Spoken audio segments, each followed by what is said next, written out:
When a group of frail wolf pups encircled the man who had cared for them, he immediately sensed something unusual in their behavior. It felt as though they were trying to communicate an urgent message. He decided to follow them, unaware that what was about to unfold would defy belief. As the sun dipped below the horizon, Elias began packing up his fishing gear. The day's haul had been bountiful, leaving the elderly man satisfied. The only sounds in the quiet forest were the chirping of birds and the clinking of his gear as he loaded it into his bag. Suddenly, the rustling of bushes nearby brought him to a halt. He scanned the area but saw nothing unusual. Then, without warning, frail wolf pups emerged from the shadows, their small bodies illuminated by the fading sunlight. They moved cautiously, their noses twitching as they caught his scent. Then, in a heart-stopping moment, they formed a circle around him, their bright eyes fixed on his every move. Elias felt his breath hitch, not out of fear, but because their approach was unlike anything he'd encountered before. Most would react with shock or alarm, but Elias remained composed. The pups sat down, their gazes unwavering. This wasn't their first encounter. Over the years he had spent in the wilderness, his sanctuary, Elias had grown attuned to the subtle rhythms of nature. He had mastered the art of interpreting the language of the wild, the songs of the birds, the trails left by deer, and the habits of the fish in the river near his cabin. One particular day, while fishing deep in the woods, Elias stumbled upon signs indicating the presence of a wolf pack. His instincts told him to leave immediately, but a faint whimpering sound rooted him to the spot. Curiosity and concern drove him toward the noise. Approaching cautiously, he discovered a den. What he found inside left him speechless. 6 tiny wolf pups, their eyes barely open, nestled together for warmth. They couldn't have been more than a few days old. A quick glance around revealed no sign of their mother. The pups looked frail and ravenous. Though he knew the dangers of meddling, wolves are fiercely protective of their young, and any mother would see him as a threat. Elias couldn't bring himself to walk away without knowing their fate. He suspected they had been alone for some time, an unusual scenario for such devoted creatures. Driven by a deep sense of responsibility, he chose to stay. Elias spent the next hour waiting at the entrance of the den, hoping the mother wolf would return. He positioned himself at a safe distance where she wouldn't spot him, though he couldn't shake the worry that her keen sense of smell would detect his presence, especially with the scent of his fishing catch lingering on him. But as the evening sun dipped below the horizon, his fears proved unfounded. The mother wolf never appeared. Feeling a pang of sympathy for the helpless pups, Elias reluctantly headed back to his cabin, vowing to return the next day. The cubs were too young to eat fish, so he couldn't leave any behind. Instead, he built a small fire near the den's entrance to keep them warm through the cold night. Though he didn't fully understand it yet, a deep sense of responsibility had already taken root in his heart. For the following days, Elias made it a routine to visit the den. Each time, he brought bottles of milk and water to feed the pups. He was aware that the milk he had might not be ideal for them, but it was enough to keep them nourished. Despite his best efforts, the question of why their mother had abandoned them weighed heavily on his mind. The mystery remained unresolved until one fateful morning. Taking a different path to the den, Elias stumbled upon a heartbreaking scene: the lifeless body of a wolf. As he knelt to examine the remains, a painful realization hit him like a blow. This could be the mother wolf. The thought that she had ventured out, risking her life to find food for her young, only to meet a tragic end, brought tears to his eyes. It was a harsh reminder of how unforgiving nature could be, a truth he had witnessed countless times before. For the little wolf cubs, this loss was devastating. Without their mother, their chances of survival in the wild were slim. Elias knew the brutal reality. Nature rarely offered second chances. Yet, as he stood there, he understood he couldn't let the cubs face that cruel fate alone. He had the power to change their story, and he couldn't walk away now. Determined, Elias resolved to become their protector, embracing the role fate had unexpectedly given him. This newfound purpose filled Elias with a sense of meaning, and he found himself returning to the den every day. He made sure to keep a respectful distance, avoiding any unnecessary interference, but the cubs quickly grew comfortable with his presence. As their strength returned, the young wolves began exploring beyond the confines of their den, their playful energy lighting up the forest. Their antics often drew a rare smile from Elias, who couldn't help but feel a deepening connection with them. Over time, Elias decided to give each cub a name that reflected their unique characteristics. The light-coated trio Luna, Silas, and Nia shimmered like silver under the sun. In contrast, the darker cubs, Coda, Ash, and Finn, bore a mysterious elegance in their deep, shadowy hues. These names became more than labels. They symbolized the bond forming between Elias and the pups. As the weeks passed, their relationship grew stronger. The cubs often accompanied Elias on his fishing trips, their playful yips and howls echoing through the trees, adding life to the otherwise tranquil forest. However, raising the cubs wasn't without its difficulties. Their wild instincts occasionally clashed with Elias's human ways. Luna, with her mischievous nature, frequently pushed Elias to his limits, while Coda, Ash, and Finn preferred to observe quietly, their sharp eyes absorbing everything. Meanwhile, Silas and Nia constantly found themselves in trouble, their curiosity leading them into one predicament after another. The bond between them was tested in ways Elias could never have anticipated. One particularly brutal winter, Elias found himself caught in a sudden blizzard while fishing. The biting wind and swirling snow quickly disoriented him, and as night fell, he realized he was hopelessly lost. Exhausted and freezing, his strength began to fade. Just when he was on the brink of despair, a familiar sound pierced the storm, the howls of his wolf cubs. They were searching for him, calling out into the cold night. Summoning the last of his energy, Elias responded with his own call. To his astonishment, the cubs managed to track him through the blinding snow. They guided him back to the safety of his cabin, their instincts and determination saving his life. In that moment, Elias knew that the bond they shared was unbreakable, rooted in trust, loyalty, and a mutual will to protect each other. There was another time when it was Elias who came to the cubs' rescue. A group of hunters had entered the forest, posing a grave threat to the young wolves. Knowing that the cubs were far too small and inexperienced to defend themselves, Elias quickly devised a plan. He bravely led the hunters on a wild chase through the dense woods, using every bit of his knowledge about the terrain to outmaneuver them. It was a perilous gamble, but it worked. After a relentless pursuit, the hunters eventually gave up, leaving the cubs unharmed. Now, as the cubs gathered around Elias in the quiet forest, he could sense that something was amiss.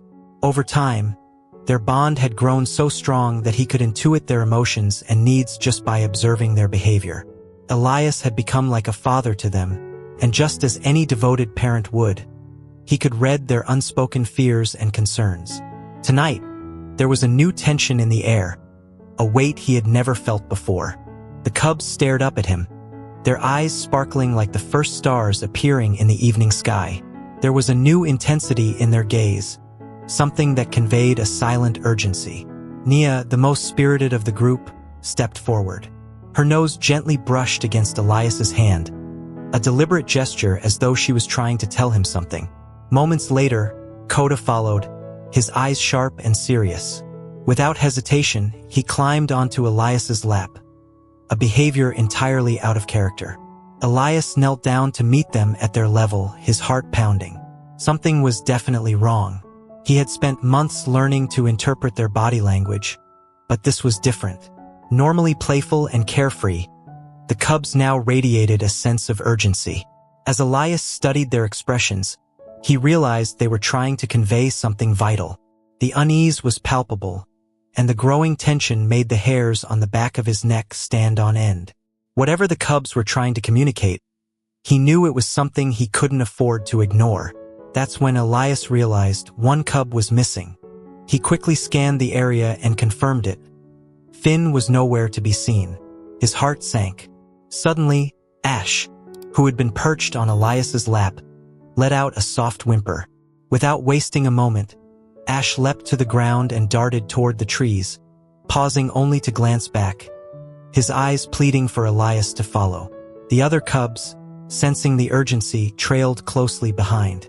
Ash stayed near Elias, his body tense, as if ready to spring into action at any moment. Elias didn't hesitate. He rose to his feet and followed the cubs deeper into the forest.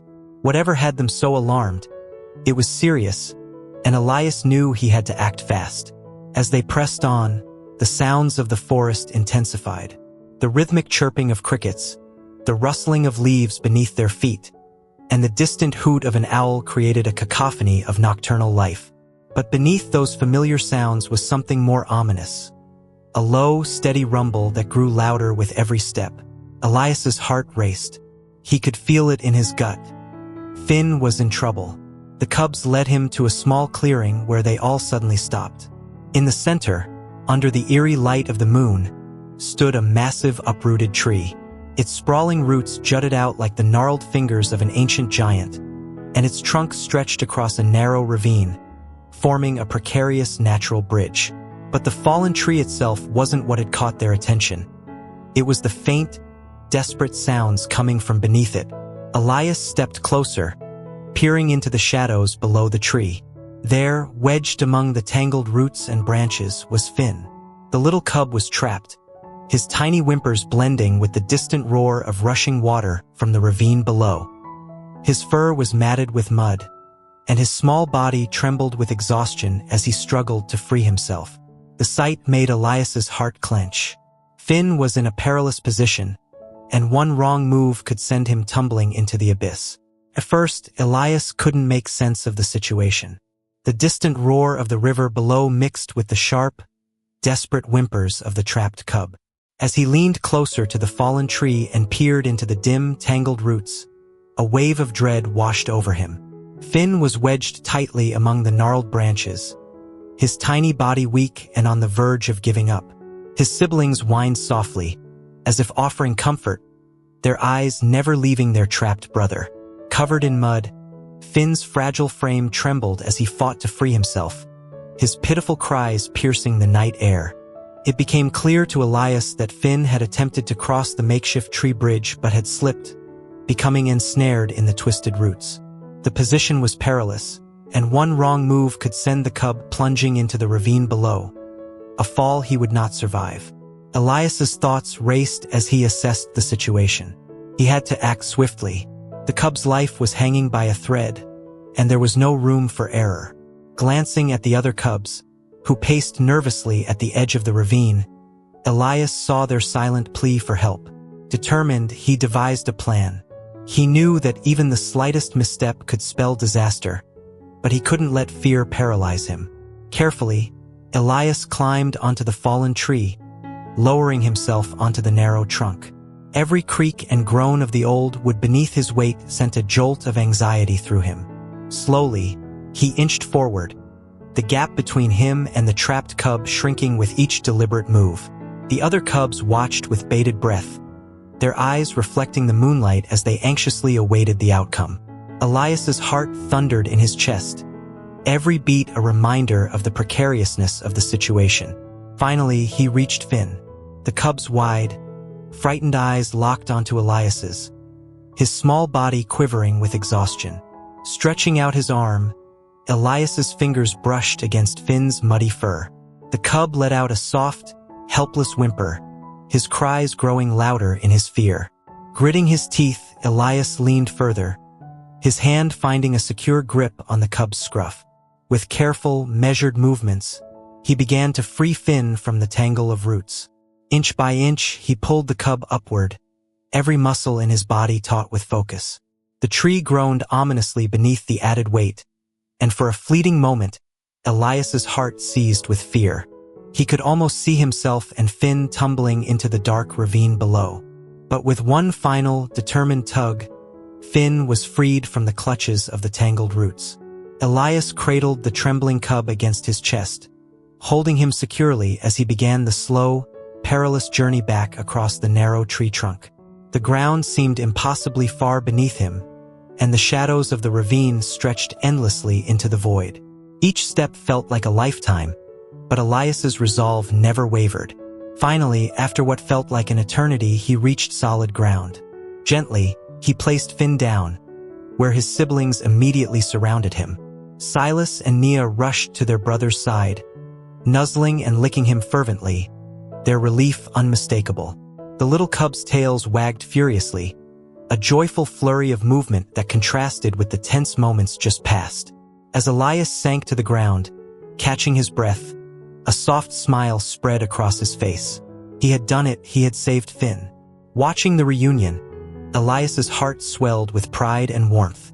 Silas couldn't stop licking Finn, who was still visibly shaken but comforted by the presence of his siblings. Finn pressed himself against them, drawing strength and reassurance from their closeness. In that moment, Elias felt a profound sense of fulfillment, knowing he had once again protected the fragile lives entrusted to him. Elias felt an unshakable bond with the young wolves. They were no longer just animals he had stumbled upon in the forest. They had become an inseparable part of his life, and he, theirs. Rising to his feet, Elias began the walk back to his cabin, the cubs trailing closely behind, their tails wagging in contentment. They knew they were safe with him, their protector and friend. As the moon ascended higher, its silvery light bathed the forest in a soft glow, illuminating the path ahead. Then, something extraordinary happened. The cubs huddled together and began to howl, their youthful voices rising in unison. Though untrained and raw, their song resonated deeply, sending a chill down Elias's spine.